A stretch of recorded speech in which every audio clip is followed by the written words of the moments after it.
The Kansas legislators' Budget Committee chairs pushed back on Wednesday against the notion of implementing a road usage fee to create more sustainable state funding for transportation system upgrades. The Kansas Department of Transportation completed a pilot program to gather input on alternatives for capturing new revenue. However, that report won't be shared with lawmakers until the 2025 legislative session. The concept emerged as motor fuel sales tax dedicated to road and bridge projects stagnated during a period in which construction inflation has added about 30% to project costs. Goodland Senator Rick Billinger and Bunker Hill Representative Troy Waymaster, who chair budget committees and represent Northwest Kansas districts, registered objections to the road usage surcharge after reviewing with the Kansas Department of Transportation progress on the $9.9 billion 10-year transportation program named for the late President Dwight Eisenhower. Billinger, chairman of the Senate Ways and Means Committee, said rural Kansans who routinely drive longer distances than urban counterparts would strongly object to a state fee tied to the number of vehicle miles traveled, and he added that fierce opposition would come from agricultural interests, as this is something that's not popular at all. Currently, Kansas's fuel sales tax remained at 24 cents per gallon for gasoline and 26 cents per gallon on diesel. Waymaster said he agreed with Billinger that imposing a general mileage fee on vehicles using Kansas roads would be unwise because of the outsized impact on the rural economy. He said he doesn't think that it's the right approach in trying to supplement the loss in the motor fuels tax. Joe Skelling, the director of policy at the Kansas Department of Transportation, said the agency wasn't preparing legislation related to a road use fee. He said the study, supported by the Federal Highway Administration, should be viewed as a test run of a concept, and this was purely to try and get a better understanding of what this road use charge could be or could look like in Kansas. U.S. Representative Ron Estes and U.S. Senator Roger Marshall, both of Kansas Republicans, will join the caucuses supporting President-elect Donald Trump's new Department of Government Efficiency, or DOGE.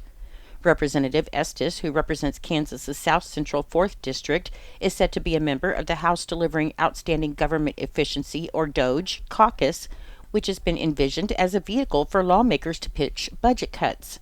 And Senator Marshall is set to join the Senate DOGE caucus, which is chaired by Iowa Senator Joni Ernst, who has already pitched $1 trillion in spending cuts to the Trump team.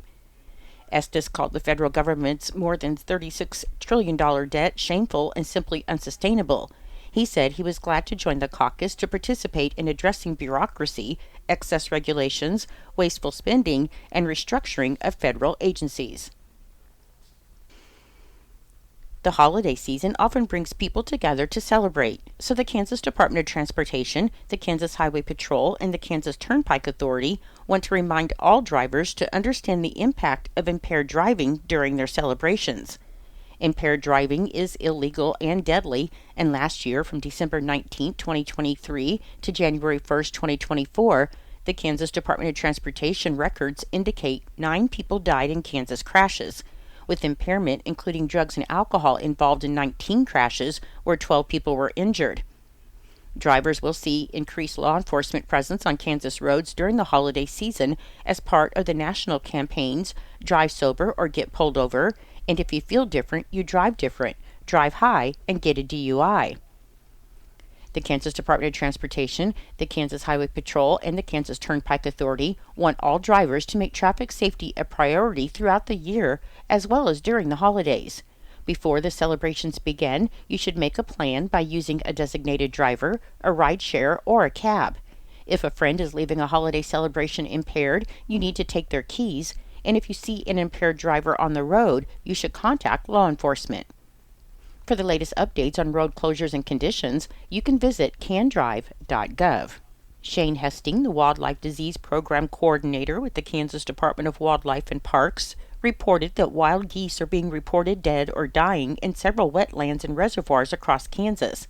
He said his office received these reports all on December 2nd, with the most concerning wild migratory geese species like snow, Canada, and Ross varieties. Hesting said he expects to hear similar reports from more areas in the near future. However, he suspects the main culprit behind these deaths to be the bird flu, also known as the highly pathogenic avian influenza, or HPAI, and indicates this is not an entirely unusual situation.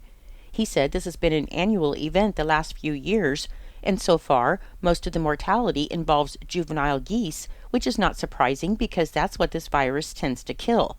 Also, juvenile birds, mammals, and raptors that feed on the dead, virus-laden waterfowl carcasses because raptors get a heavy dose of virus during scavenging. Sometimes mortality happens faster raptors, sometimes slower over a couple of weeks. Hastings said the Kansas Department of Wildlife and Parks is conducting surveillance work by taking samples from migratory birds such as geese and ducks, and biologists with the department have noted a large increase in the virus's presence in the state from migrating duck populations. The Department of Agriculture, the Food and Drug Administration, and the CDC posted a warning about bird flu being detected in Kansas dairy cows on March 25, 2024. And state departments such as the Kansas Department of Agriculture and the Kansas Department of Health and Environment recently reported that bird flu cases would likely pop up as the fall bird migration season got underway. Lieutenant Governor and Secretary of Commerce David Tolan announced the launch of the New Towns Grant Program, and this program is an initiative designed to spur quality of place improvements in rural Kansas communities that have received no funding from the Kansas Department of Commerce in the past 3 years. This new opportunity will have $100,000 available for its first round of funding. The program provides grants that range from $1,000 to $10,000 to support small-scale projects that will deliver meaningful results in rural communities, with a focus on increasing local capacity, fostering community and youth engagement, and mobilizing volunteers and local investment.